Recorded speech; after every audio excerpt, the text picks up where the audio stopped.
All right, welcome to the BXG movie review. You'll notice that Brenton is not sitting next to me, which is, obviously a little different for everyone out there watching these videos. But I have my beautiful fiance, Janey, here, and we are doing the Nope review because Brenton is scared of horror movies. So even though this is more of a psychological thrillers like most of the Jordan Peele movies, he didn't want to see it. He was a scaredy cat.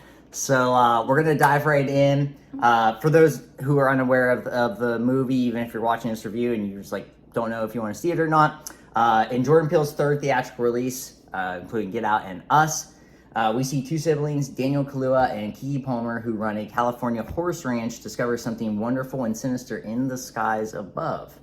While the owner of an adjacent theme park, Stephen Wen, tries to profit from the mysterious otherworldly phenomenon. Another key character in this is Brandon Perea, who plays Angel. He's the Fry guy, works at Fry's Appliances, and kind of helps sell tech guy. Yeah, he helps set up a lot of things here. So, spoiler free at first, Janey. What were your expectations going into this movie, and then what did you walk away from with this?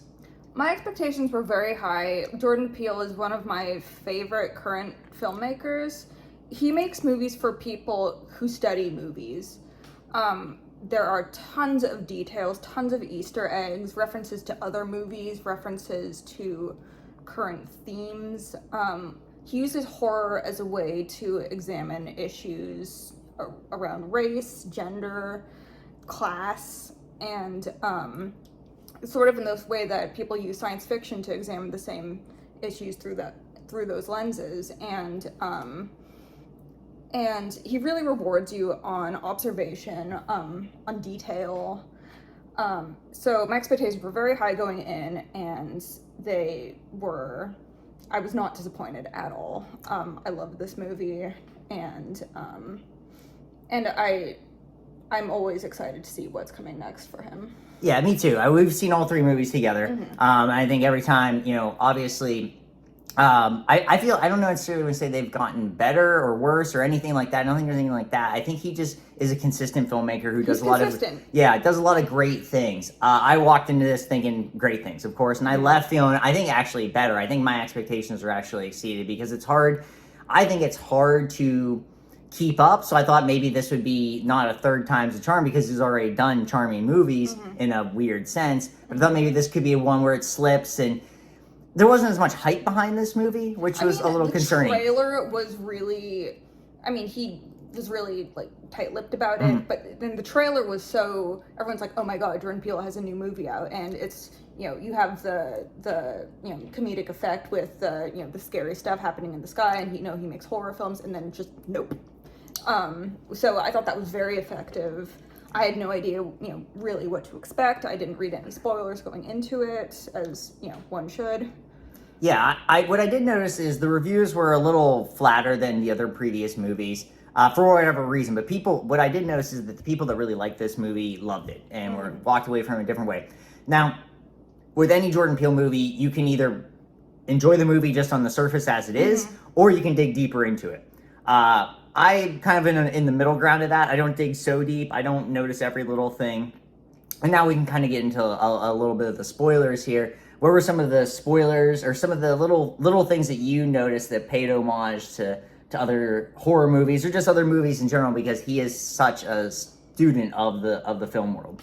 Well, I really thought the theme of human arrogance and trying to control, natural elements or things beyond our control. I thought that theme came up very much like he was inspired by Jaws. I also felt in some way Jurassic Park, just the idea of Stephen Wen's character trying to profit from this. Like, how can I monetize this? It's like a criticism of capitalism. When you yourself don't know, this could probably cost me my life. And spoiler alert, it does. And also, when I first emerged from the theater, I said, oh, this is like a combination of Jaws and Twister, and to some extent, The Close Encounters of the Third Kind, and even just as I mentioned earlier, the little details that he includes, Keke Palmer's character's keychain was Shoot, the video stopped. Good. I thought it was an homage to Eleven from Stranger Things with the Eggo. Or it could be nothing, or it could just be an Eggo keychain. But like things like that, like you can read it on one layer as these are just accessories from this really quirky character, or this is very deliberate reference to this recent horror franchise. Yeah, I thought that all those little things I didn't necessarily pick up on, but I still really enjoyed it. Mm-hmm. To kind of dig into what actually happens is they start noticing this cloud that's just been staying. Daniel Kaluuya's character has noticed this cloud has just been staying there forever.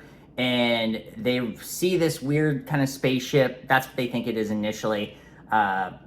But then it becomes aware that this is maybe not a spaceship, but maybe the alien itself. I thought that was so clever. I've never seen that anywhere. Yeah, and I thought it was too. And it was very cool how it was just eating things up. And there was a point where they realized if you don't look at it, it won't attach yourself to it.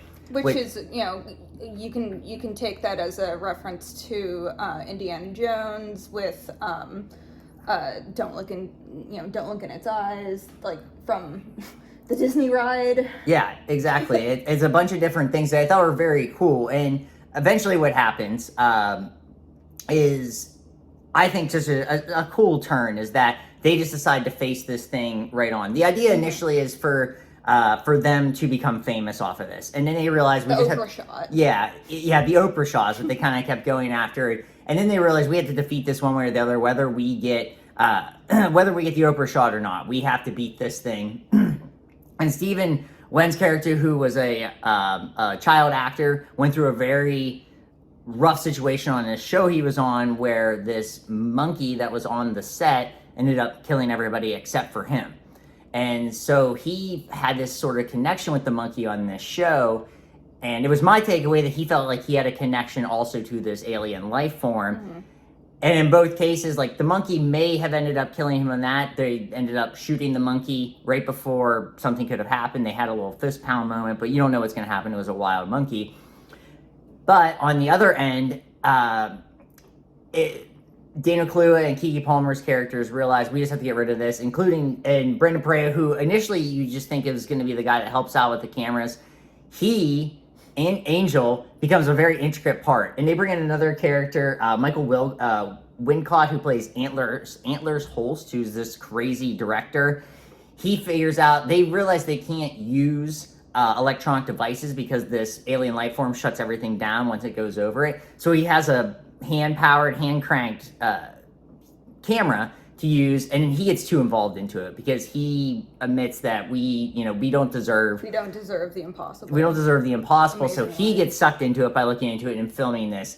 So it's really just the three characters ready to go after this, and the horse form is a very big part. This one horse doesn't ever look at anything. You can't look at it in the eye, so it never stares at anything. And Daniel, he rides the horse out. They understand that there's things that this alien life form will choke on or spit out and doesn't like. So they're able to slow it down a little bit. And eventually they're able to have it eat this massive inflatable doll thing, whatever, balloon from this park that Stephen Wen had owned. Stephen Wen's character had owned. And it was a disaster because everyone that was involved in that got eaten up by this alien. And I thought all this was very clever because there are certain things, like monkeys are kind of portrayed differently in shows, and it showed this, this rageful part of this monkey. And then these balloons are always like, I think a lot of people kind of make fun of these balloons, but this balloon ended up saving the day. So I thought the way that the story arc prevailed really showed a kind of a unique way. I didn't expect any of this personally going into it. What were your thoughts on the way they ended up, kind of being heroes? I thought it was really cleverly done. I thought that it came full circle. You had Gordy, who was the chimpanzee that lost it because of the sound of the popping balloon on the set, and then the giant inflatable balloon at the park was Keke Palmer's character severing it loose, and that's what was like the lure to the alien and devouring it, and then that caused it to explode, a bit like in Jaws. And another, the director, at the dinner right before they try to execute their plan, there's this really haunting scene where he has this a cappella, just spoken word rendition of Flying Purple People Eater that is a direct homage to Quint from Jaws. That was just chef's kiss. And another thing there are a few people who've talked about, why did they include the story about the chimpanzee? It didn't seem to fit in with the rest of the narrative.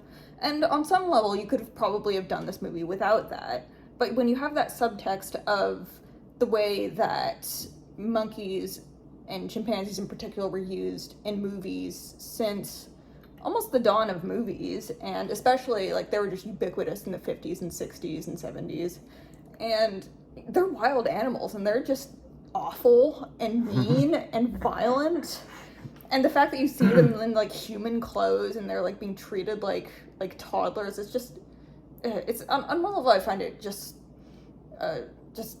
distasteful, and I'm really glad that Jordan Peele loves animals. You've seen animals used, like the deer, the buck in Get Out, the rabbits in Us, and now the horses and the chimpanzee in Nope. He loves animals, and he's using this to directly confront like Hollywood's history of dealing with animals and wild animals at that. And one thing that I was struck with was the incident of the monkey killing everyone, I think was inspired by something that happened, I want to say in like 2008 or 2009, where this woman had kept this chimpanzee as a pet, and which is a terrible idea. Don't ever do that. I shouldn't have to say this, but Bubbles. No. And what happened is he attacked her. He, basically ripped her face off, like we saw with one of Jupe's co-stars that he invites to come see this alien. The viewers inside as he calls them, inside the alien. And anyway, the real life monkey named Travis was killed. And I distinctly remember there was this political cartoonist who was, right-wing political cartoonist, and he used that as an allegory for some Obama initiative that he was upset with, and that caused a massive outrage. It's like, really, you're portraying black people as monkeys? Like, you can't do that, and you shouldn't do that, and that's so racist and so awful, and it's just... So, Jordan Peele's mind works like an addict. He finds these little details everywhere, throughout time, and he stores them, and then he uses them in his movies to, on one level, you can see it as just, don't mess with Mother Nature. And on another level, it's this very, very specific use of, using animals, using people, throughout the history of Hollywood, and really, confronting the movie business about that. Yeah, I think that's one of the bigger themes. I didn't think about it in the moment, but when I went back and read reviews or read, what this is actually about, a lot of people thought it was about Hollywood in general, and because they're horse trainers for Hollywood studios, and that's, it's a very small part in the beginning part, and you don't really hear much about it after that. They train horses for things, and the horse Lucky, that is the horse that ends up, being the hero in some ways. OJ's, pretty much OJ's favorite horse, really, at this point. OJ is Daniel Kaluuya. There's the idea that it's, Hollywood kind of just eat you up and spit you out. And that's what They this see you as movie... disposable. Right, and that's, the alien itself is that. It's eating you up and spitting things out it doesn't want, and that's kind of, that's what the movie does, and that's the way, I think what Jordan Peele was trying to portray through that. I just think this is very clever. He always is able to do this.